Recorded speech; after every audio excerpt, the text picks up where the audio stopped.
Hi everybody, I've just arrived at work. It is 7:17 a.m. Monday morning.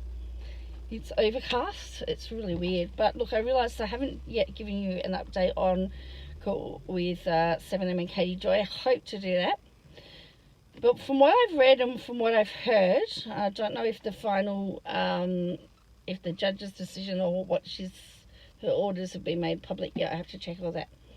But usually what would have happened, from my understanding, is that 7M would have explained why they needed Discovery to be handed over from Katie Joy. Katie Joy's lawyer would then get to say why they haven't handed it over. I'm making an assumption, and I've seen somebody talk about it, that she's using the fact that she's a journalist to do it, and she's got to protect sources. Now, my understanding of journalistic privilege, particularly in Australia, is that the source can be protected, but the information isn't. So in some cases, you still have to hand over notebooks or transcripts of conversations, but you're allowed to take out any identifying information that would identify that person. That's happened in Australia. That's quite common in Australia to have to do that. So if she's got a transcript of whatever.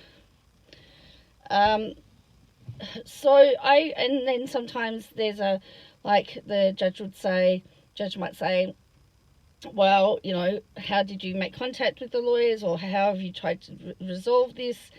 And 7M's lawyers might go, well, we've emailed, we've phoned, we've done this, we've asked for X, Y, Z.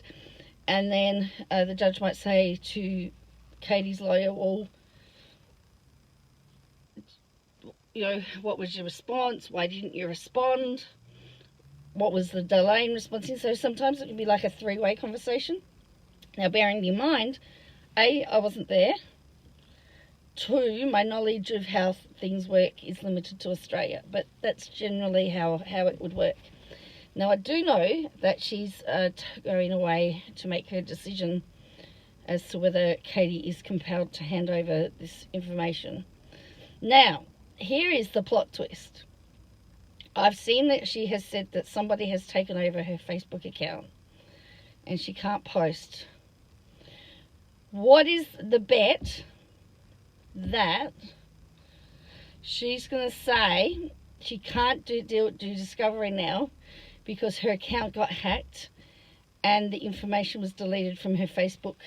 That was a Facebook Messenger conversation, and that has been deleted by some hacker.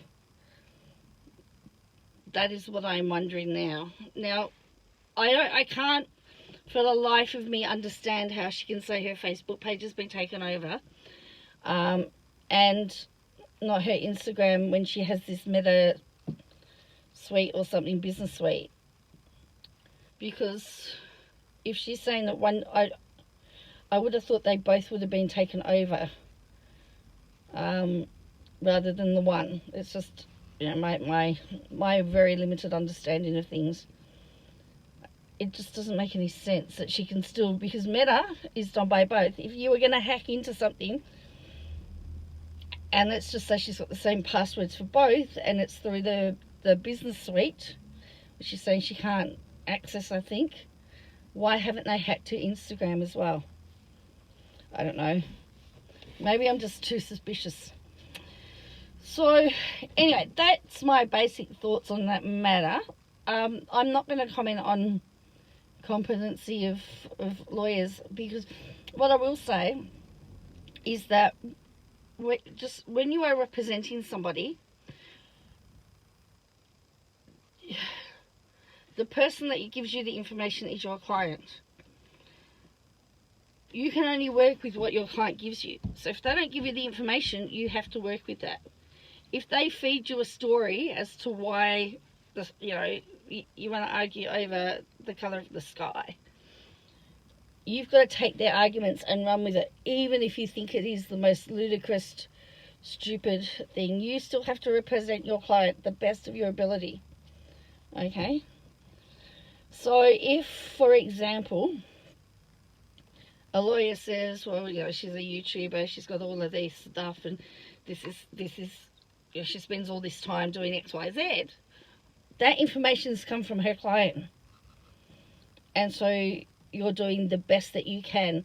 Not everybody are forthcoming with their lawyers.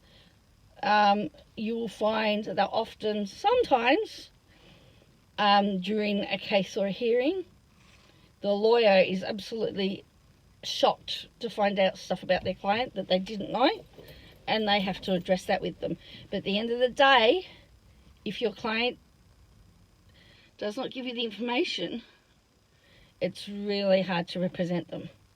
Now, my feeling is, this is my opinion, my thought and feelings on this are that Katie's not been as forthcoming to her lawyers as she should be.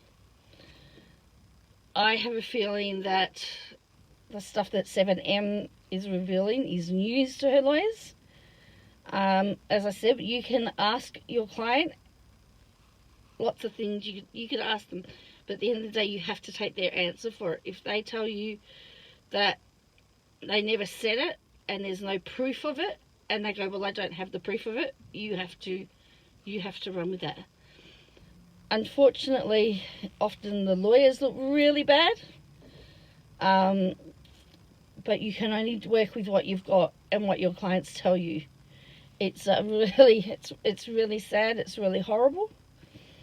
But that's unfortunately what it's like. That's why there are lots of lawyers, unfortunately, who do a lot of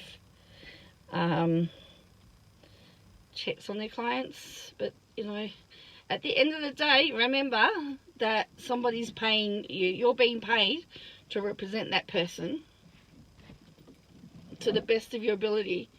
So because they're paying you, you often just have to go with it. And, you know,